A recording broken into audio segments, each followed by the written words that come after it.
Semiconductors power the smartphones, tablets, and laptops that have become indispensable parts of our lives. But few of us stop to think about what goes inside of our gadgets. Brian Krzanich, CEO of chip giant Intel, is trying to change that. The complex electronics products, you got to remember that the materials that produce those come from all over the world. And in some cases, like these conflict minerals, they come from areas that are ravaged by war and internal conflict. And so there is a choice, and you should ask questions about what is inside the products that you're buying.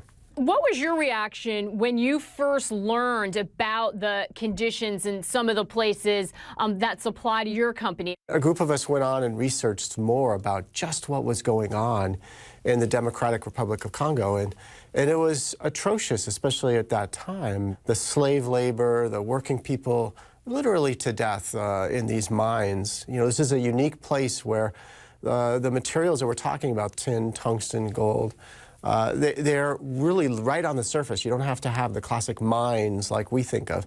And so you can literally use child labor, any kind of labor you can drum up to collect it, and it's quite profitable for them. Intel's goal, spurred by U.S. legislation, was to create an extensive tagging and audit system. The company will only source from mines determined to be conflict-free, and they have worked with smelters and refiners around the world to verify the origin of material.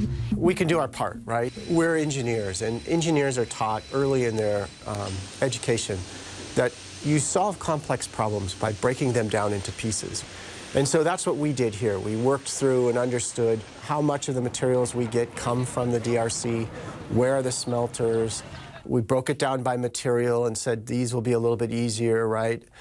Gold was going to be a little tougher because we don't buy as much gold as, say, the jewelry industry, so our influence was lower. When you run a company like this, you look for places where it's unique to your company that you believe you can make an impact. The real key here is that if consumers get behind this and make choices based on this, then you know, it becomes important to everybody and in the supply chain as well.